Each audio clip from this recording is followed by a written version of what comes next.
ओम शांति 20/7/2020 के महावाक्य हैं। आज बाबा कहते हैं कि संसार में सबसे बड़ा अज्ञान है जो सब में परमात्मा कह दिया। इसके कारण परमात्मा की श्रेष्ठ मत को ना समझने के कारण वो प्रेम परमात्मा से नहीं हो पाता है, क्योंकि जब सब में है तो किसको याद करे और किसकी मत को श्रेष्ठ मत समझे, जबकि केवल एक परमात्मा की ही श्रीमत श्रेष्ठ मत गाई जाती है। फिर बाबा बच्चों को समझाते हैं कि तुम इतने साल से ज्ञान में चले हो, धारणाएं की है, लायक बने हो, तो जब ब्राह्मणी कहीं चली जाए तो पीछे से सेंटर संभालने की आदत डालनी है। उसके लिए मुरली चलाना भी सीखना है, धारणाएं भी श्रेष्ठ हो और साथ साथ बाबा की याद भी हो। बाबा ने कहा कि अगर किसी को भी जिम्मेवारी सौंप के जाते हैं तो कई बच्चों को उनसे ईर्ष्या हो जाती है, सोचते हैं कि ब्राह्मणी नहीं है, ये थोड़ी ना दीदी है। तो बाबा ने कहा ऐसी सोच नहीं रखनी है, जो भी चलाए जैसे भी करे, पीछे कार्य बाबा का संभालना है, क्योंकि याद बाबा की होनी चाहिए। अगर एक दूसरे से ईर्ष्या करते हैं, प्रेम से नहीं चलते, तो उससे भी फिर डिससर्विस बहुत हो जाती है। तो ध्यान रखना है, भगवान का कार्य है, भगवान अभी सम्मुख आके सुना रहे हैं, ये नशा होना चाहिए और इस नशे से ही जब समझ मिल गई है तो कार्य को आगे बढ़ाते रहना चाहिए। ऐसे नहीं कि दीदी है तो अच्छा पुरुषार्थ कर रहे, नहीं है तो एकदम ढीले पड़ जाते हैं। फिर आगे बाबा कहते संसार में दूसरा अज्ञान है जो कह देते कि आत्मा निर्लेप है, कोई लेप छेप नहीं चढ़ता, आत्मा ही परमात्मा है भी कह दिया, तो ये सोच करके मस्त रहते हैं। कोई अच्छे कर्म पे ध्यान नहीं देते क्योंकि सोचते हैं शरीर तो जल जाएगा और लेप छेप तो आत्मा में चढ़ता नहीं है, शरीर में ही चढ़ता है। तो इस प्रकार से अज्ञान के कारण श्रेष्ठ कर्मों की ओर ध्यान नहीं रहता। तो इससे भी बाबा ने कहा और ही गिरावट में चले गए।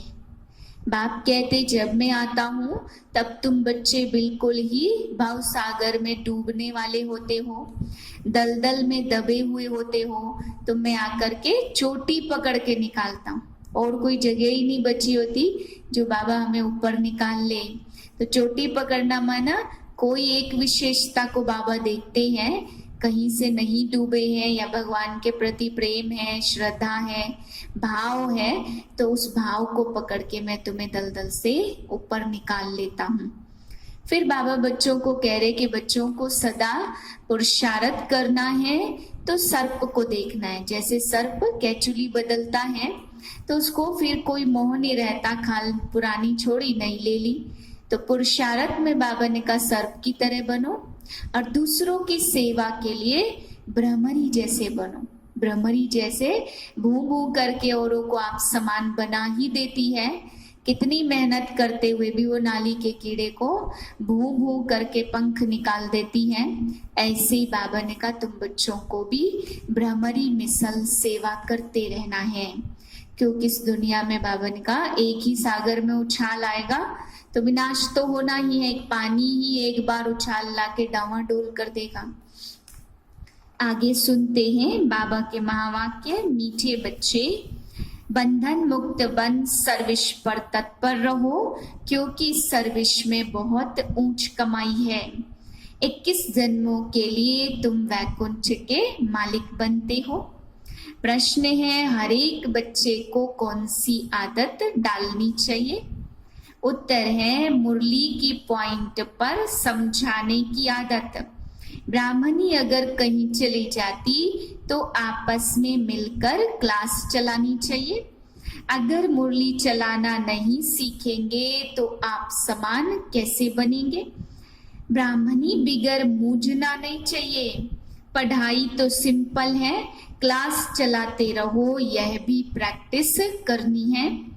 गीत है मुखड़ा देख ले प्राणी जरा दर्पण में, कितने पाप और पुण्य हैं तेरे जीवन में। ओम शांति।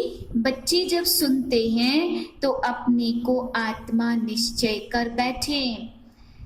और यह निश्चय करें कि परमात्मा बाप हमको सुना रहे हैं।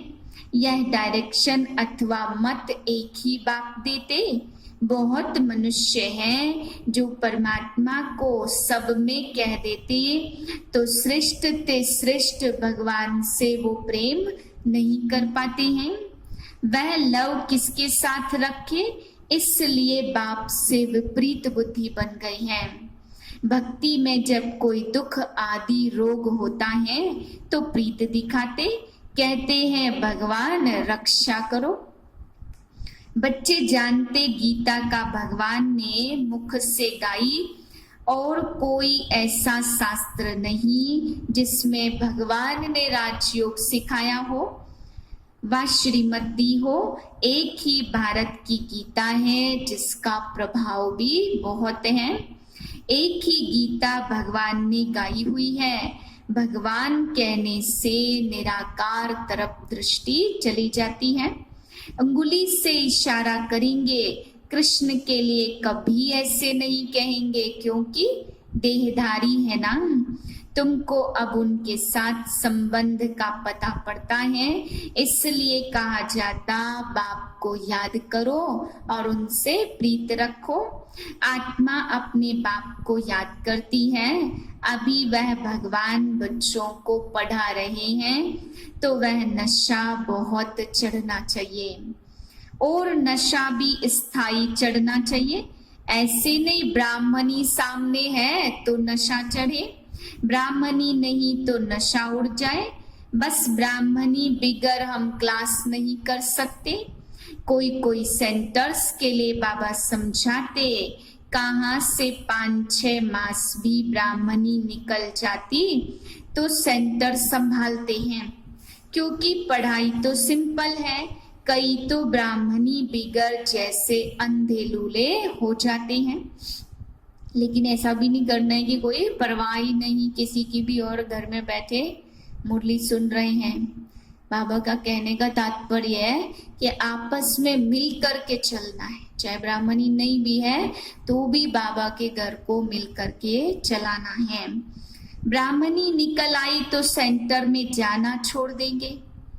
अरे बहुत बैठे हैं, क्लास नहीं चला सकते हो। गुरु बाहर चला जाता तो चेले पिछाड़ी में संभालते हैं ना।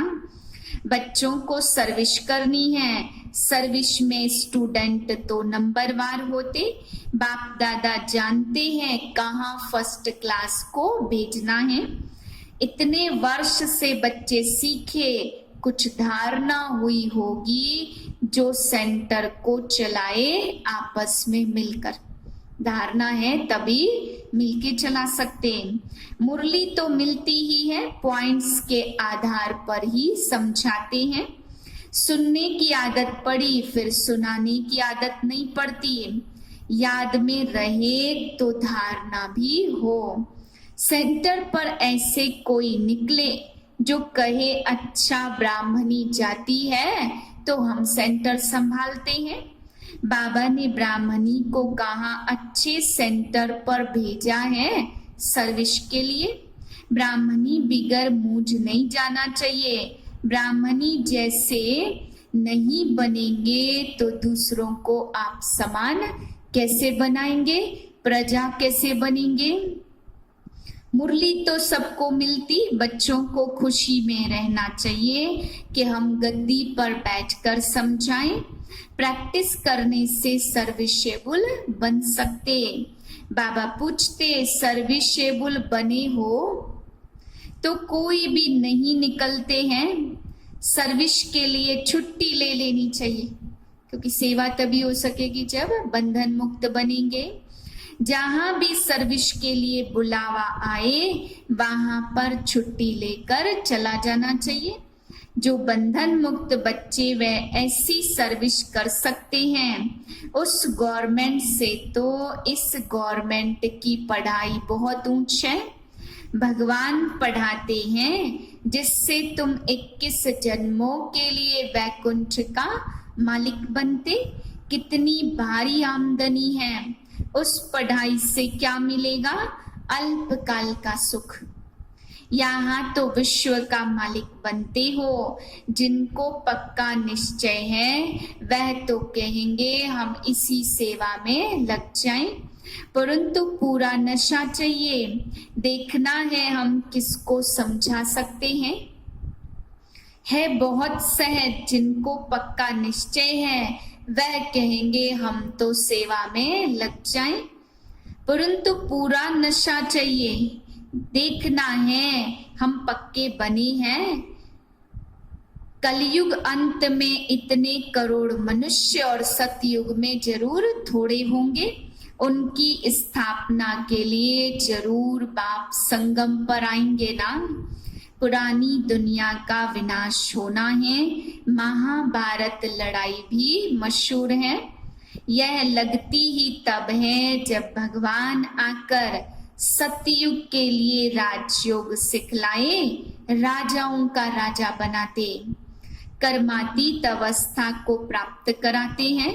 कहते हैं देह सहित देह के सब संबंध छोड़ मामेकम याद करो तब पाप कटेंगे। अपने को आत्मा समझना यही मेहनत है। योग का अर्थ एक भी मनुष्य नहीं जानते। बाप समझाते भक्ति मार्ग की भी ड्रामा में नूद है। खेल बना है ज्ञान भक्ति वैराग्य। वैराग्य भी दो प्रकार का होता, एक हद का दूसरा बेहद का। अभी तुम बच्चे पुरानी दुनिया को भूलने का पुरुषार्थ करते। तुम जानते हो अब हम शिवालय पावन दुनिया में जा रहे हैं। तुम सब ब्रह्मा कुमार कुमारियां भाई बहन हो। विकारी दृष्टि जा न सके। आजकल तो सबकी दृष्टि क्रिमिनल हो गई है। तमो प्रधान है ना, इसका नाम ही है नरक, परंतु अपने को नरकवासी समझते थोड़े हैं।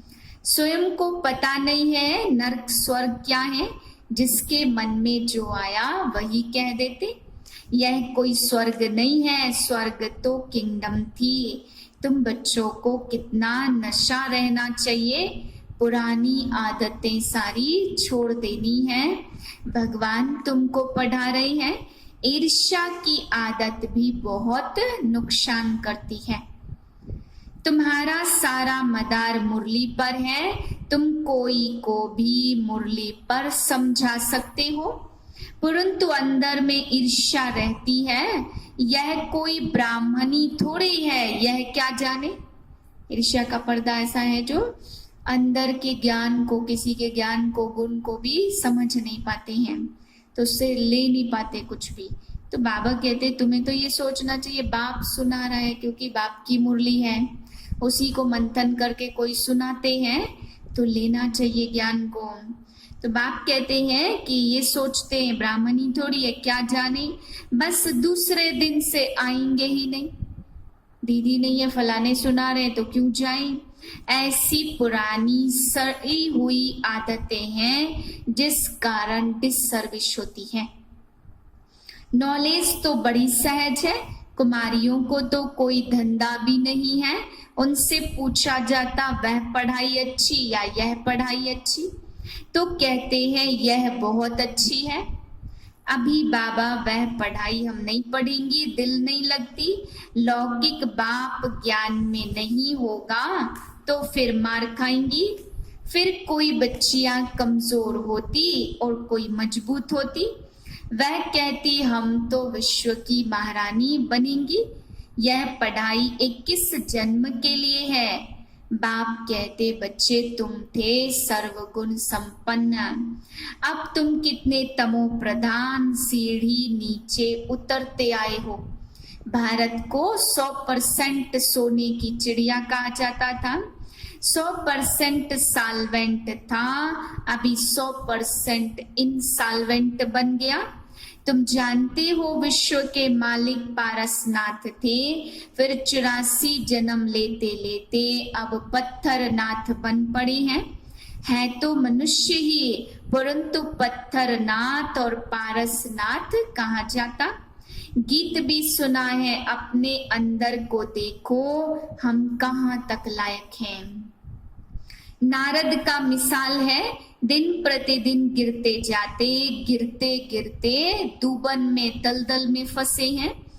अभी चोटी से पकड़ना है और तो कोई जगह है ही नहीं।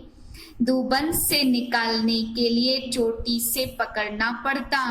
दूबन में ऐसे फंसे हैं जो बात मत पूछो। भक्ति का राज्य है ना, अभी तुम कितने समझदार बनते। बाप कहते चित्र बनाकर पूजा करते, परंतु ऑक्यूपेशन को न जानते तो यह जैसे गुड़ियों का खेल है। बाप ने तुमको कितना साहूकार बनाया और अभी तुम फिर कितना कंगाल बन पड़े हो। भक्त लोग कह देते भगवान आपे ही पूज्य, आपे ही पुजारी है, आपे ही सुख देते, आपे ही दुख देते हैं। इसमें बस मस्त हो जाते, कहते आत्मा निर्लेप है, खाओ पियो मौज करो, कुछ भी करो। लेप छेप शरीर को लगता, आत्मा तो गंगा स्नान से शुद्ध हो जाएगी। जो चाहिए सो खाओ। अब बाप कहते विषय सागर से चलो शिवालय में। बस जिसने जो जो फैशन डाला वही चल पड़ा। पतित पावन कह बुलाते हो तो पावन बनाने के लिए आते हैं ना। इतनी सहज बात भी किसको समझा नहीं सकेंगे तो बाबा समझेंगे कि पूरा पढ़ते नहीं है, उन्नति नहीं करते। मतलब ज्ञान अंदर में है और किसी को अगर समझा नहीं पा रहे हैं, यानी वो नशा नहीं है, वो उमंग नहीं है, वो निश्चय नहीं है, तो फिर बाबा ने कहा छोटी सी बात भी समझा नहीं पाते हैं, फीके पड़ जाते हैं। तुम ब्राह्मणों का कर्तव्य भ्रमरी के मिसल कीड़ों को भू भू कर आप समान बनाना है और तुम्हारा पुरुषार्थ है सर्प के मिसल पुरानी खाल छोड़ नई लेने का। तुम जानते हो पुराना शरीर छोड़ नए शरीर में नई दुनिया में जाना है। सागर की एक लहर से सारा डावाडोल हो जाएगा। यह पुरानी दुनिया तो खलास होनी ही है, विनाश तो होना ही है। नेचुरल कैलेमिटीज तो किसी को छोड़ती ही नहीं है। अच्छा मीठे मीठे सिके लधे बच्चों प्रति माता पिता बाप दादा का याद प्यार और गुड मॉर्निंग। रूहानी बाप की रूहानी बच्चों को नमस्ते। हम रूहानी बच्चों की रूहानी बाप को नमस्ते नमस्ते। धारणा के लिए है पहली पॉइंट, अंदर से जो ईर्ष्या आदि की पुरानी आदतें हैं उसे छोड़कर आपस में बहुत प्यार से मिलकर रहना है। ईर्ष्या के कारण पढ़ाई नहीं छोड़नी है। दूसरी पॉइंट, इस पुराने सड़े हुए शरीर का भान छोड़ देना है। भ्रमरी की तरह ज्ञान की भू भू कर कीड़ों को आप समान बनाने की सेवा करनी है। इस रूहानी धंधे में लग जाना है। वरदान है ऑलमाइटी सत्ता के आधार पर आत्माओं को मालामाल करने वाले पुण्यात्मा भाव। जैसे दान पुण्य की सत्ता वाले सकामी राजाओं में सत्ता की फुल पावर थी, जिस पावर के आधार पर चाहे किसी को क्या भी बना दे। ऐसे आप महादानी पुण्यात्माओं को डायरेक्ट बाप द्वारा प्रकृति जीत माया जीत का विशेष सत्ता मिली हुई है। आप अपने शुद्ध संकल्प के आधार से किसी भी आत्मा का बाप से संबंध जोड़कर माला माल बना सकते हो। सिर्फ इस सत्ता को यथार्थ रीति यूज करो। स्लोगन है, जब आप संपूर्णता की बधाइयां मनाएंगे तब समय प्रकृति और माया विदाई लेगी। ओम शांति।